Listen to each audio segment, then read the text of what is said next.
Hey everybody, it's Tim with Broken Dice, bringing you the last channel update for the year. Let's jump in because there's a lot of things I want to cover. One, it's been a very productive year. Got my Roman rehab project done. I got all my 54mm Vikings finally finished up. I think earlier in the year I did finish some Song of Ice and Fire stuff.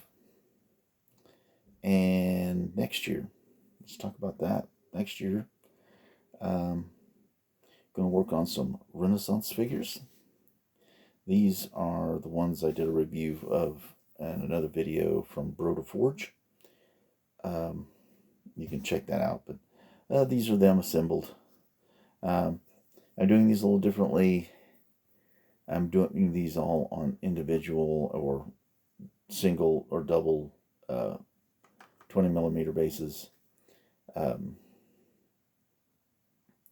Because they're going to be needing a lot more complicated paint scheme, so I don't want to put them all on a 40mm base and then have to try to work around all the little stripes and everything. But they're nice. This is them assembled. Basically, it's with command, it's 2 units of 20, but most of the time this will be used as flanking forces for my pike units in my early Renaissance era armies. Okay. My first project this year, I've talked about it several times over the last year or so, is my Petard team. I'm actually getting started on it. It'll go with the storming party of my English Civil War army. It's got these 2 guys and then 5 other individual models. They're all right. I mean, it's from Warlord Games and fits right along with all the other models in that particular line. You know, just getting started on them. Matter of fact, I just put a little bit of base color on them today. And then I'm going to be doing some cornets. I got them started. And then that'll be the first paint project that I'll get done for next year. As far as next year goes, I'm going to try to do something I don't normally do, and that's move from project to project. Instead of having one great big project that I'm just going to grind out for the year like I've done the last 3 years, I'm going to move back and forth between different time periods, different scales. That being said, I'm going to be doing like some English Civil War editions. I'm going to also be doing some Song of Ice and Fire models. I'm going to be working on my Flames of War, which I just started getting into this year. Painting tanks and that smaller infantry. That will be a challenge. 1, I've never painted a historical tank. And 2, I've never painted infantry that small before. So that'll be interesting. In one of my last channel updates, I talked about doing some terrain pieces.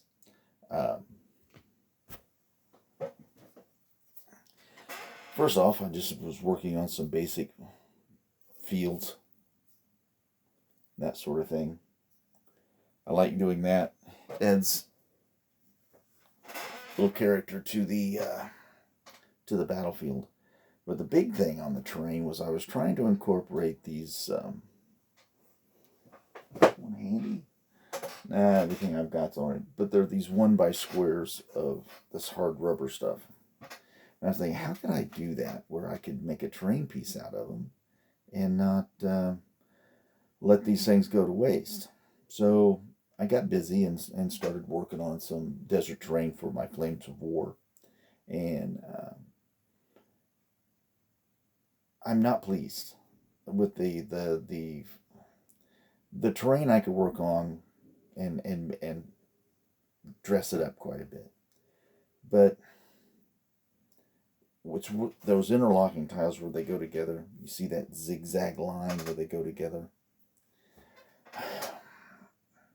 I don't know if it's the purist in me coming out, but I just do not like that look. I do not like that on my table. If it was one great big smooth piece, or perhaps cut in a different way. But there's other things I want to talk about this thick rubber stuff. Anyway, so you know what I'm talking about. Let's get this piece out of here. See if I can do this without making a mess. Okay, this is what I'm talking about. So what I've done is I have a centerpiece that has the front and the back cut off. I have two sides, then two more side pieces go on either side. And so what happens is you have that connection. But this is the material I'm working with. Let's put that down here. Oh, here we go. So I came up with this. Just a flat piece of terrain. Okay? Nothing fancy, nothing over the top, because I just wanted to test out what I liked and what I didn't like. It's durable, quite durable actually. But what I found out was, like when you're using cardboards and entry mats and stuff like that,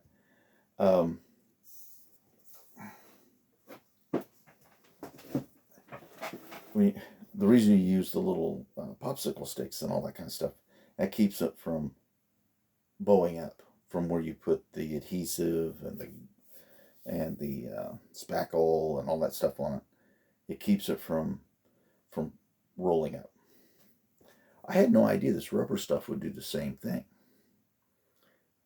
When you put the glue down, you put your whatever flocking material you want to use, it still pulled it up on the edges. Kind of disappointed with that. And again, like I said, when you look at the piece, you see this. Okay? Now, I don't like that.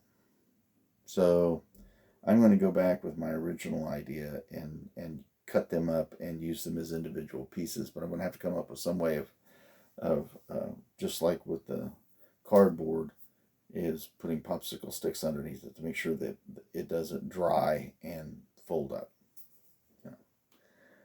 But it's a learning experience. Some things you succeed at, you think you got a good idea, you think you got a good process, and sometimes it just doesn't work out. That being said, I hope you got all your projects done this year that you wanted to. I hope you got everything you wanted for Christmas, because I know I did. I hope everybody stays safe, stay well, and I'll see you next time. And hopefully with the done Petard team and a couple of cornets. All right, I'll see you next week.